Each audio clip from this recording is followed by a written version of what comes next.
Alors comment mettre les élèves, les étudiants dans ce rôle d'enseignant? Il y a une innovation qui date quand même du XVIIIe siècle, ça s'appelle l'enseignement mutuel. En fait, c'est pas tout à fait juste, c'est un peu plus ancien que ça.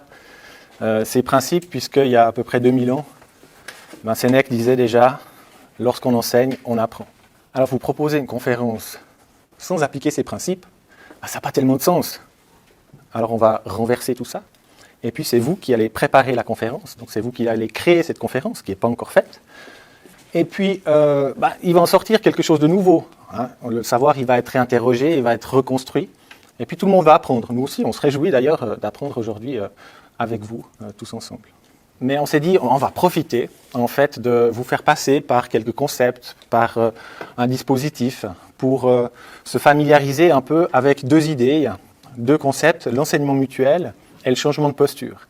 Et ça va souvent de pair. On avait un projet, un dispositif, à la fin on avait 6 dispositifs différents. Mais au départ, le premier entretien, avant de commencer, tous les enseignants nous ont dit, moi ce que j'aimerais bien du dispositif, c'est que mes élèves soient plus autonomes et soient plus motivés. Et puis finalement, à la fin, ils nous ont tous dit, en fait j'ai appris à lâcher prise, puis à faire confiance aux élèves. Donc il y a un peu ça a bougé par rapport à ces idées-là. Alors on voit bien, d'après les données qu'on a pu prendre, que effectivement, on n'a pas pu éviter le chaos. Il y a un moment où il y a eu de la perturbation. Mais si on le met en relation avec d'autres éléments, notamment le flow, donc ça c'est une mesure qu'on a prise, c'est ce qu'on appelle aussi l'expérience autotélique, c'est le moment où on est pris dans une tâche, on est très concentré, donc ça demande un effort, mais en même temps c'est une tâche plaisante.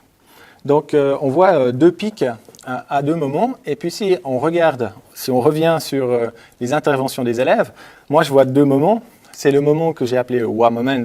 C'est l'enseignant, il est pris dans sa tâche, il doit gérer, les élèves lui demandent des choses. Il n'a pas le temps trop de réfléchir, mais il est vraiment pris. Puis en même temps, il voit les élèves qui sont là, qui réagissent, qui ont envie de faire. Donc ça l'encourage à chercher des solutions pour améliorer ça. Alors toute cette énergie, on ne peut pas être tout le temps comme ça. Et on voit qu'il y a des moments, il va plus se mettre en retrait, il sera peut-être un peu moins pris dans la tâche, avec des moments de routine, mais on voit que pour les interventions des élèves, elles continuent.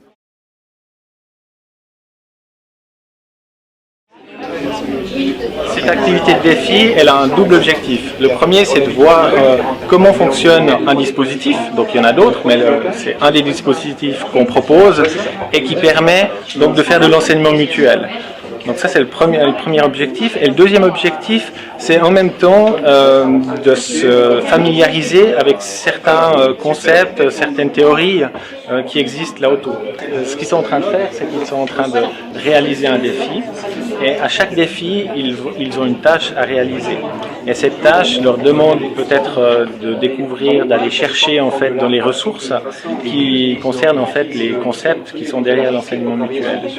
Et puis en faisant cette tâche, ils voient comment fonctionne en fait l'enseignement mutuel, c'est-à-dire qu'une fois qu'ils ont réussi un défi, ils deviennent experts, et puis ils vont recevoir les autres groupes, les réponses des autres groupes, et ils vont devoir les valider également à leur tour. Donc du coup, ils vont devoir se poser la question, est-ce que la réponse de l'autre groupe, elle a du sens? Donc ils continuent d'apprendre, c'est pas juste en faisant le défi que ça s'arrête, mais simplement ce qu'il permet, c'est déjà de visualiser qui est expert, qui n'est pas expert, et puis de déterminer qui doit corriger. Donc vraiment ce qu'il dit, c'est la structure, c'est un outil parmi d'autres pour pouvoir organiser les échanges. C'est inspiré des arbres de connaissances de Michel Autier et Pierre Lévy, avec justement cet arbre qu'on a un peu simplifié pour qu'on ait en fait un parcours d'apprentissage.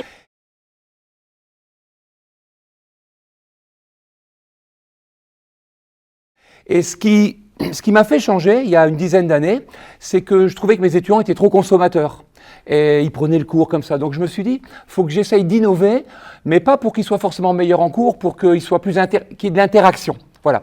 Et donc l'innovation que j'ai inventée, entre guillemets, la classe renversée, c'est son but principal, qui est des interactions, des communications, des échanges, comme on l'a vu dans le cas des classes mutuelles.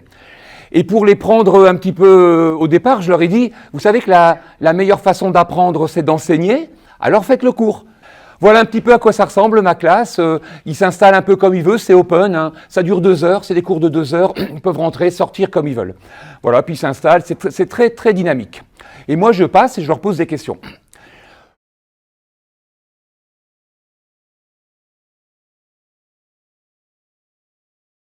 La manifestation d'un état mental, d'une intentionnalité, cette posture va se traduire dans les moindres faits et gestes de l'enseignant, dans son langage verbal, non verbal, dans le regard adressé, dans les façons de sourire, de s'intéresser, à écouter attentivement, dans les façons de regarder l'autre. Ils vont donner sens et justification à ces moindres faits et gestes. Pour revenir sur ces postures de changement, comment les enseignants s'engagent-ils dans l'innovation? Eh bien, j'ai fait référence à Célestin Freinet qui marque cette rupture par rapport aux normes de l'école de façon vraiment transgressant et s'autorisant, contournant, en rupture avec ces modèles établis, donc cette logique de braconnage, mais on voit aussi comment Vincent Fayet, dans l'enseignement mutuel aussi, a porté une innovation, s'est autorisé auteur de cette innovation.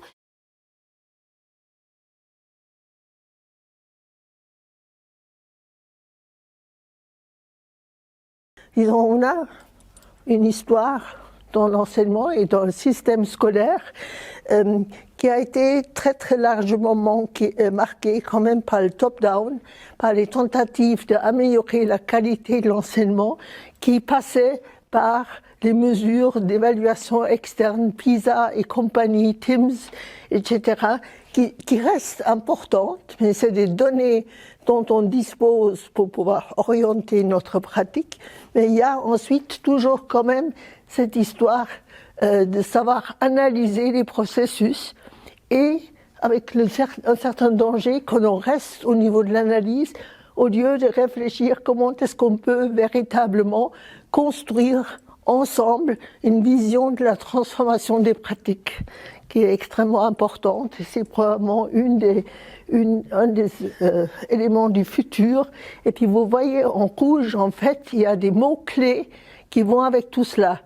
Il y a l'autorité, la responsabilisation, ça reste, mais il y a aussi le dialogue et surtout la confiance à construire entre les uns et les autres. Et je dirais, ce matin, donc ce truc où il faut valider les uns les autres, ça, c'est quelque chose qui est dans ce domaine-là, dans une perception en fait dans une posture aussi de reconnaissance de la compétence d'autrui qui est extrêmement importante. Et puis derrière ça, il y a peut-être un élément dont on ne parle pas beaucoup, Hargreaves et d'autres chercheurs actuellement le soulignent, c'est comment est-ce qu'on peut en fait aller dans le sens d'une construction d'un capital professionnel au sein des établissements scolaires, où pas tout le monde a forcément les mêmes compétences, mais on peut être constamment dans cet échange de reconnaissance de compétences. Mais pour l'échanger, il faut le reconnaître d'abord. Puis je pense que l'exercice de cette journée, ça va largement dans ce sens.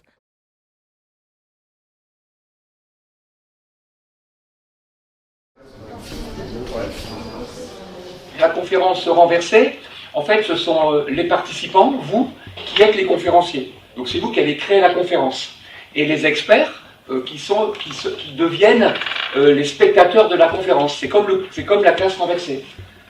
Le prof, les élèves, on a changé. Donc nous, les 4 experts, on va écouter votre conférence. C'est vous qui allez donner la conférence. Et vous allez nous faire une super belle conférence qui s'appelle « Enseigner, c'est apprendre 2 fois ». Et donc dans ces diapos, vous allez avoir des façons différentes de le faire. Ça dépendra d'un groupe à l'autre. Ce qu'il faut, c'est que ces diapos, elles illustrent la conférence. Vous allez découvrir votre conférence, dont vous ne connaissez que 1/8 ou 1/7. Vous ne savez même pas dans quel ordre les diapos vont passer. Et vous allez avoir sur scène les gens qui sont venus assister à votre conférence, c'est-à-dire nous 4. Et donc on va réfléchir tout haut par rapport à ce que vous nous présentez. Et vous, comme vous êtes les auteurs et les conférenciers, vous allez pouvoir interagir. Peut-être que vous allez nous dire que ce qu'on imagine, ce qu'on ressent, c'est ce que vous avez voulu dire ou pas. Et vous pourrez même interagir en fonction de réactions sur votre diapo d'équipe. ou sur d'autres diapos. Ce que je trouve important dans ces ateliers ou ces journées comme aujourd'hui, c'est de mettre en action des enseignants dans des méthodologies qu'on va proposer aux étudiants. Parce que ça leur permet de vivre en interne ce qu'ils proposent. Et donc la meilleure façon pour inciter un prof à innover, c'est de lui faire vivre aussi ces types de pédagogie.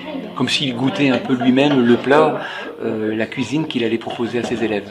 Et pas juste d'appliquer une méthodologie lue dans un livre ou écouter dans une conférence et de se dire tiens ça va plaire aux élèves. L'apport du numérique est important. On pourrait dire fondamental parce qu'aujourd'hui on est à l'ère du numérique. Donc pour moi le numérique c'est un peu comme l'électricité ou le gaz, je me pose même pas la question.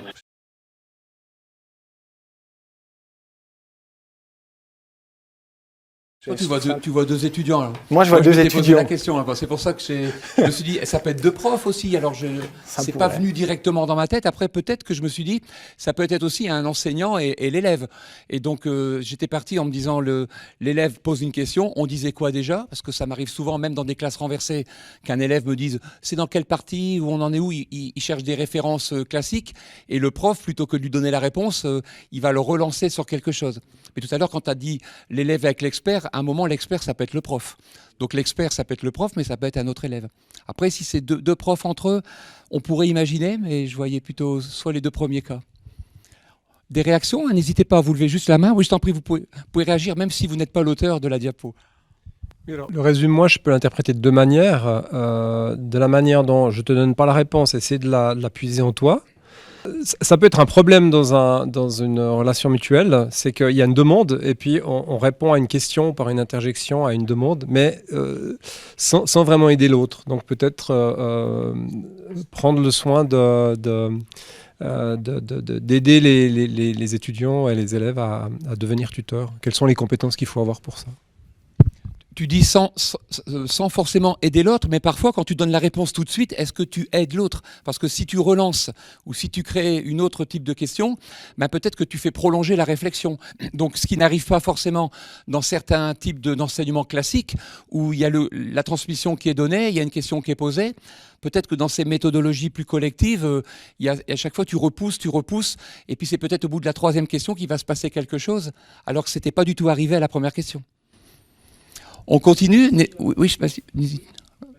N'hésitez pas. Donc, oui, pardon, vas-y. Il y avait l'aspect de la métaphore de la digestion. J'aurais bien voulu qu'on m'explique ce qu'on entend par la métaphore de la digestion, si le groupe pouvait... Ou alors, si quelqu'un a une idée par rapport à ça. Si quelqu'un du groupe se souvient, hein, peut-être... Oui, vas-y. C'était juste pour montrer que, par exemple, quand les élèves... C'est plutôt entre... enseigner, c'est apprendre deux fois par rapport aux élèves qui, par exemple, font un exposé. Quand ils doivent enseigner, quand ils doivent donner, eux, le savoir, disons, plus ou moins, on voit très bien quand ils ont digéré les connaissances ou pas.